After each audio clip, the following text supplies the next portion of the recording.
Você já percebeu como algumas pessoas aparentemente frágeis conseguem controlar situações melhor que os fortes? Como alguém que todos subestimam pode, de repente, estar comandando a sala toda? Hoje vou revelar as 7 regras sombrias da psicologia que transformam fraqueza em poder armamentizado. Estas não são teorias, são estratégias documentadas, testadas em laboratórios de influência e refinadas nos corredores do poder real. Pesquisas de 2025 da Universidade de Copenhagen mostram que isso não é coincidência. É um sistema operacional psicológico que você pode ativar conscientemente. Um estudo revelou algo chocante sobre as origens dos traços da tríade sombria. Contrariando décadas de pesquisa, descobriram que crianças que aprendem a evitar exploração desenvolvem naturalmente narcisismo, maquiavelismo e psicopatia como mecanismos de sobrevivência. Em outras palavras, sua inteligência de sobrevivência não é um defeito, é um sistema operacional avançado para navegar em ambientes hostis. É hora de ativar esse sistema conscientemente, mas aqui está o que a maioria das pessoas não entende sobre fraqueza. A fraqueza é o disfarce perfeito. Enquanto todos procuram por sinais óbvios de poder, a voz mais alta, a presença mais dominante, o ego mais inflado, você estará operando nas sombras, acumulando influência real através da invisibilidade estratégica. A pesquisa internacional sobre fatores ambientais da tríade sombria mostra que esses traços emergem como resposta adaptativa a contextos onde a vulnerabilidade genuína é punida. Seu cérebro aprendeu a camuflar força como fraqueza, porque percebeu que o poder direto atrai ataques desnecessários. Agora vamos explorar a primeira regra que muda tudo. Regra número 1. Incompetência estratégica. Nicolas Maquiavel escreveu: é melhor ser temido do que amado, mas é ainda melhor ser subestimado.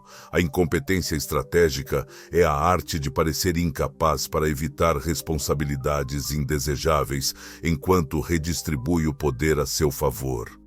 Pesquisas recentes sobre dinâmicas de liderança mostram que a incompetência armamentizada, o ato deliberado de parecer menos capaz do que você realmente é, permite que você escape de tarefas que drenam energia, enquanto concentra seus recursos nas atividades que realmente geram influência. Veja como funciona no ambiente corporativo. Enquanto outros brigam por responsabilidades visíveis que os expõem a críticas e fracassos, você estrategicamente evita essas armadilhas. Eu não sou bom com planilhas. Não sei se tenho experiência suficiente para liderar esse projeto. Melhor deixar isso com quem realmente entende. Mas aqui está a parte mais inteligente desta estratégia. Você está redirecionando sua energia para as atividades que realmente importam. Construir relacionamentos, coletar informações, identificar padrões de poder. Enquanto outros se desgastam com trabalho operacional, você está mapeando o terreno estratégico. Conheci um executivo brasileiro que usou exatamente essa estratégia. Durante 3 anos, ele se posicionou como apenas um coordenador, enquanto secretamente mapeava todas as dinâmicas políticas da empresa. Observou quem realmente tomava as decisões, quais departamentos tinham mais influência, quem eram os verdadeiros influenciadores internos. Quando chegou a oportunidade de promoção para a gerência, ele conhecia exatamente quais botões apertar com cada pessoa. Seus colegas mais qualificados foram surpreendidos quando ele saltou 2 níveis hierárquicos de uma vez. A incompetência estratégica também funciona como escudo psicológico. Quando as expectativas sobre você são baixas, qualquer resultado positivo é percebido como excepcional. Você constrói uma reputação de superar expectativas sem nunca ter que provar que é o melhor. E você não vai acreditar no que aconteceu a seguir. Isso se conecta a uma arma psicológica ainda mais poderosa. Regra número 2. O arsenal de gaslighting. Estudos de 2025 identificaram o gaslighting como a técnica de manipulação número 1 utilizada por indivíduos com alta pontuação em maquiavelismo, mas não é o que você pensa. O gaslighting eficaz não é sobre negar realidades óbvias, é sobre criar dúvidas sutis sobre interpretações. Eu não disse isso exatamente dessa forma. Acho que você pode estar lembrando errado. Interessante como você interpretou dessa maneira. Essas frases não negam fatos diretamente, mas introduzem incerteza sobre o significado desses fatos. Uma executiva de marketing brasileira que conheço dominou essa arte perfeitamente. Durante reuniões de planejamento, ela nunca contradizia diretamente as ideias dos colegas. Em vez disso, fazia perguntas aparentemente inocentes. Ah, interessante. E quando você testou essa abordagem antes, quais foram os resultados? Ou, isso me lembra uma campanha similar que vi há uns anos que teve alguns desafios. Sem nunca dizer que alguém estava errado, ela plantava sementes de dúvida que cresciam sozinhas. Em 6 meses, ela estava liderando praticamente todas as decisões estratégicas do setor, porque os outros começaram a questionar suas próprias ideias antes mesmo de apresentá-las. Mas aqui está o que é ainda mais perturbador. Documentação militar sobre guerra psicológica confirma que a distorção da realidade é mais eficaz quando operada em camadas sutis. Você não ataca a percepção do outro frontalmente. Você a corrói gradualmente, criando pequenas inconsistências que se acumulam em dúvida sistêmica. O arsenal de gaslighting inclui técnicas como contradição seletiva. Você contesta apenas algumas versões dos eventos, deixando outras passar. Isso cria um padrão onde a pessoa nunca sabe quando sua percepção será questionada, mantendo-a em estado de vigilância constante que drena energia mental. Outra técnica é o reframing temporal. Não é bem assim que aconteceu na semana passada. Você não nega que algo aconteceu, apenas questiona quando ou como aconteceu. Isso força a pessoa a gastar energia defendendo detalhes, enquanto perde de vista o quadro maior. Mas o gaslighting é apenas a superfície. Vamos mais fundo. Regra número 3. Framework de controle emocional. Pesquisas em psicologia da influência demonstram que medo, culpa e amor são capazes de sobrepor completamente o pensamento racional. O framework de controle emocional é sobre orquestrar essas emoções de forma que as pessoas tomem decisões que favorecem seus objetivos. Deixa eu te mostrar isso em ação com um exemplo que aconteceu comigo. Há 2 anos, presenciei uma negociação familiar sobre herança que mudou completamente minha visão sobre controle emocional. Uma das filhas, aparentemente a mais frágil e emocional da família, conseguiu ficar com a maior parte dos bens, usando exatamente essas 3 alavancas. Primeiro, o medo. Pai, eu tenho medo do que vai acontecer comigo se vocês não estiverem mais aqui. Vocês sabem que eu nunca consegui me estabelecer financeiramente como meus irmãos. Ela não estava mentindo, estava amplificando uma ansiedade real e direcionando-a estrategicamente. Depois, a culpa. Depois de tudo que sacrifiquei para cuidar de vocês esses anos. Nunca pedi nada em troca, vocês sabem disso. Mas agora preciso saber que posso contar com a família. Ela ativou o sistema de reciprocidade emocional dos pais, lembrando-os de todo o cuidado que havia oferecido. Finalmente, o amor. Eu só quero continuar honrando a memória de vocês. Sei que vocês querem ver todos os filhos seguros, e é por isso que confio no amor e na sabedoria que vocês sempre tiveram. Ela condicionou o afeto e aprovação parental à conformidade com seus pedidos. O resultado? Ela conseguiu 60% da herança, enquanto os outros irmãos, mais estáveis, dividiram os 40% restantes. E o mais impressionante, todos saíram da conversa sentindo que a decisão havia sido naturalmente justa. A pesquisa sobre armamentização emocional mostra que quando você controla o estado emocional de alguém, você controla sua capacidade de processar informações objetivamente. Uma pessoa em estado emocional elevado toma decisões com base no que sente, não no que pensa. Mas há uma técnica ainda mais poderosa que poucos conhecem. Agora aqui é onde pessoas de todos os tipos de personalidade podem ter uma vantagem sombria massiva, mas especialmente aqueles que sempre foram considerados quietos ou tímidos. Regra número 4. A vantagem sombria do observador silencioso. Pesquisas de 2025 revelaram algo que vai contra toda a sabedoria convencional sobre liderança. Pessoas que preferem observar antes de agir possuem habilidades superiores de influência porque operam através da coleta de informações e processamento estratégico, não da performance imediata. Esta próxima descoberta vai contra tudo que você aprendeu sobre liderança, enquanto pessoas mais extrovertidas dominam através de presença e volume, observadores silenciosos dominam através de precisão e timing. Você coleta informações silenciosamente, identifica padrões que outros não veem e intervém apenas quando tem certeza do resultado.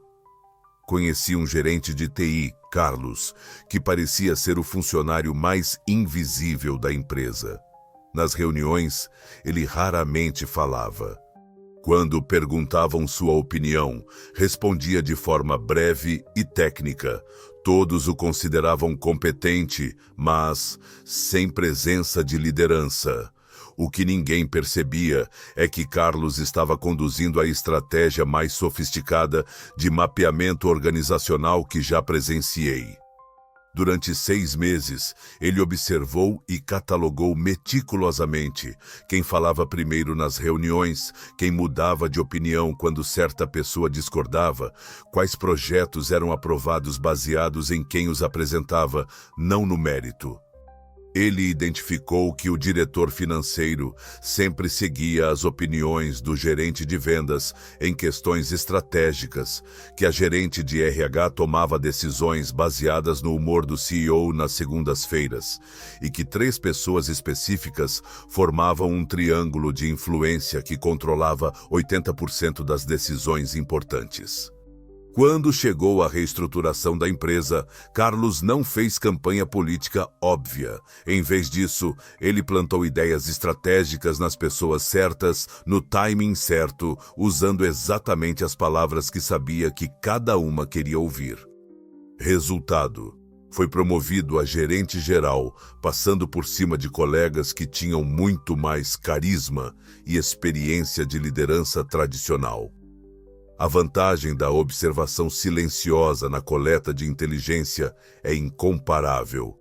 Enquanto outros estão falando, você está ouvindo detalhes que eles perdem. Enquanto outros estão se exibindo, você está observando reações microfaciais e linguagem corporal. Enquanto outros estão competindo por atenção, você está mapeando quem realmente tem poder e como exercê-lo. Além disso, quando um observador finalmente fala, as pessoas prestam atenção. Suas palavras têm peso porque são raras. Você pode moldar percepções com precisão cirúrgica, enquanto outros diluem sua influência através do volume. A presença silenciosa também cria desconforto produtivo. Pessoas se sentem compelidas a preencher o silêncio, frequentemente revelando mais do que pretendiam. Seu silêncio se torna uma ferramenta de extração de informações. E aqui está onde a maioria das pessoas se engana completamente sobre poder. Isso nos leva ao princípio mais maquiavélico de todos. Regra número 5. Fluidez maquiavélica. Estudos sobre liderança em negociações mostram que a tomada de decisão flexível é o diferencial entre líderes medíocres e excepcionais. A fluidez maquiavélica é sobre adaptar sua personalidade, valores aparentes e estratégias conforme a situação exige. Maquiavel escreveu: "Um príncipe prudente não pode nem deve manter sua palavra quando isso se volta contra ele." Isso não é sobre desonestidade, é sobre reconhecer que consistência rígida é uma fraqueza em ambientes dinâmicos. Pesquisas recentes sobre eficácia da liderança maquiavélica revelam que CEOs de alto desempenho regularmente ajustam suas abordagens baseadas no contexto. Com investidores, eles são visionários. Com funcionários, são motivadores. Com competidores, são imprevisíveis. Com reguladores, são compliance. A fluidez maquiavélica requer inteligência social avançada. Você precisa ler a sala, identificar que tipo de pessoa cada situação demanda e se transformar nessa pessoa sem perder sua essência estratégica. Decisões estratégicas de líderes brasileiros de alto perfil demonstram como a adaptabilidade funciona na prática. Um empresário pode ser o visionário disruptivo numa conferência de tecnologia, o CEO rigoroso focado em resultados numa reunião de acionistas e o líder empático e próximo dos funcionários numa reunião interna, tudo no mesmo dia. Cada versão é autêntica para aquele contexto. A chave é ter múltiplas identidades preparadas. O mentor quando alguém precisa de direção. O colaborador quando alguém precisa de parceria. O líder quando alguém precisa de autoridade. O rebelde quando alguém precisa de revolução. Você não está sendo falso, está sendo estrategicamente apropriado. A pessoa que você é com sua família é diferente da pessoa que você é com seu chefe, que é diferente da pessoa que você é com seus amigos. A fluidez maquiavélica apenas reconhece e otimiza essa realidade natural. Mas a arma mais devastadora ataca a própria mente. Regra número 6. Exploração de dissonância cognitiva. Guerra psicológica avançada não ataca o que as pessoas pensam, ataca como elas pensam. A exploração de dissonância cognitiva é sobre criar contradições internas que forçam a pessoa a resolver a tensão aceitando sua narrativa. Deixa eu te mostrar isso acontecendo numa situação que mudou minha perspectiva sobre persuasão para sempre. Documentação de operações psicológicas militares confirma que humanos têm necessidade compulsiva de resolver inconsistências entre suas crenças e realidade. Quando você cria essas inconsistências estrategicamente, pode direcionar como elas serão resolvidas. Observei isso em ação durante uma negociação imobiliária que parecia impossível. O comprador se orgulhava de ser uma pessoa direta e honesta que sempre fala a verdade. Fazia questão de mencionar isso em cada conversa, mas seus e-mails e comportamentos mostravam que ele constantemente omitia informações inconvenientes, mudava detalhes conforme a conveniência e apresentava versões diferentes da mesma história para pessoas diferentes. O vendedor, percebendo essa dissonância, usou exatamente essa contradição. Durante a negociação final, ele disse: sei que você valoriza a transparência total acima de tudo, então vou ser completamente direto sobre este defeito menor que encontramos na propriedade. A maioria dos compradores prefere não saber desses detalhes técnicos, mas sei que alguém honesto como você prefere ter todas as informações. O comprador ficou numa posição impossível. Rejeitando a propriedade por causa do defeito menor, ele estaria admitindo que não era tão direto e honesto quanto proclamava. Afinal, ele estava rejeitando exatamente a transparência que dizia valorizar. Aceitar a propriedade, por outro lado, confirmava sua autoimagem de pessoa que prefere a verdade, mesmo quando é inconveniente. Ele comprou a propriedade no mesmo dia, pagando o preço integral sem mais negociação. Funciona assim. Você apresenta informações que contradizem levemente as crenças existentes da pessoa, mas de forma que aceitar sua versão resolve a contradição mais facilmente do que manter a versão original. Eu sei que você sempre valorizou a honestidade, e é exatamente por isso que preciso te contar algo que pode ser difícil de ouvir. Você está usando o valor da honestidade para criar receptividade a informações que podem não ser completamente verdadeiras. Uma vez identificada a dissonância, você oferece narrativas que permitem que a pessoa mantenha sua autoimagem enquanto aceita comportamentos que favorecem seus objetivos. Você está sendo independente ao seguir esse conselho porque está tomando uma decisão informada e, finalmente, a decepção suprema que torna todas as outras possíveis. Regra número 7. A decepção da autoridade. Pesquisas de 2025 sobre deferência automática revelam que pessoas confiam instantaneamente em figuras de autoridade aparente, mesmo quando deveriam questionar. A decepção da autoridade é sobre construir credibilidade estratégica a partir de posições aparentemente impotentes. Estudos psicológicos sobre autoridade e deferência mostram que as pessoas processam sinais de credibilidade em milissegundos, frequentemente baseados em apresentação superficial, não em competência real. Você pode explorar isso construindo símbolos de autoridade que precedem a autoridade real. A construção de credibilidade estratégica funciona através de associação. Você se posiciona próximo a fontes de autoridade reconhecidas. Como discutimos na reunião com o diretor, baseado na conversa que tive com o consultor da McKinsey.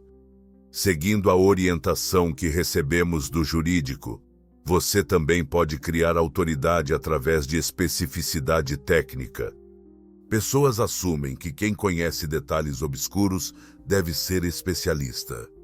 De acordo com o estudo de 2025 da Universidade de Copenhagen, a metodologia utilizada pelos militares americanos. Dados do último relatório da consultoria. A decepção da autoridade também funciona através do posicionamento estratégico de informações. Você apresenta insights que parecem privilegiados ou exclusivos. Não sei se deveria compartilhar isso, mas... Entre nós. Oficialmente não posso confirmar, mas... O uniforme da autoridade moderna não é visual, é informacional. Você demonstra acesso a informações que outros não têm, capacidade de análise que outros não possuem e conexões que outros não conseguem verificar. Agora que você tem todas as 7 regras, aqui está o que acontece a seguir. A integração dessas estratégias não é sobre se tornar uma pessoa diferente, é sobre reconhecer e operacionalizar a inteligência de sobrevivência que você já desenvolveu. Cada trauma, cada momento de vulnerabilidade, cada experiência de impotência foi um treinamento não reconhecido em dinâmicas de poder. Crianças que aprendem a evitar exploração desenvolvem traços da tríade sombria como resposta inteligente a ambientes hostis. Seu cérebro já sabe como navegar situações onde a honestidade total é punida e a vulnerabilidade genuína é explorada. O sistema que você está prestes a implementar funciona porque reconhece uma verdade fundamental. O poder real opera nas sombras, não no palco. Enquanto outros competem por reconhecimento público, você estará construindo influência invisível. A incompetência estratégica te protege de responsabilidades destrutivas. O gaslighting te permite controlar narrativas. O controle emocional te dá acesso aos verdadeiros drivers de decisão. A vantagem do observador silencioso te oferece inteligência superior. A fluidez maquiavélica te torna imprevisível. A exploração de dissonância cognitiva te permite reprogramar como outros pensam. E a decepção da autoridade te dá credibilidade instantânea. Juntas, essas 7 regras criam um sistema operacional completo para transformar qualquer posição de fraqueza aparente em vantagem estratégica real. Seu próximo passo é crucial. Aqui está exatamente o que fazer. Primeiro, complete uma auditoria de fraquezas. Identifique 3 áreas onde você é percebido como vulnerável ou incompetente. Essas não são falhas a serem corrigidas, são disfarces a serem aperfeiçoados. Para cada fraqueza, pergunte: como posso usar isso para evitar responsabilidades indesejáveis? Como posso usar isso para reduzir expectativas? Como posso usar isso para acessar informações que outros não compartilhariam comigo? Segundo, desenvolva seu arsenal de controle emocional. Mapeie os gatilhos emocionais das 5 pessoas mais importantes em sua vida pessoal e profissional. Que medos as motivam? Que culpas as paralisam? Que desejos as dirigem? Não use essas informações imediatamente. Primeiro, pratique reconhecer quando essas emoções estão ativas. Terceiro, implemente incompetência estratégica em uma área específica. Escolha algo que drena sua energia, mas não avança seus objetivos reais. Não sou bom com isso. Melhor deixar com quem tem mais experiência. Posso tentar, mas provavelmente vai dar errado. Observe como isso redistribui trabalho e expectativas. Quarto, ative seu protocolo de construção de autoridade. Identifique 3 fontes de informação que outros não acessam regularmente. Pode ser um podcast especializado, um relatório técnico, uma conexão específica. Use essas fontes para introduzir insights em conversas. Vi no último relatório. Conversei com alguém que trabalha na área. Os dados mostram que... Quinto, desenvolva suas habilidades de mapeamento psicológico.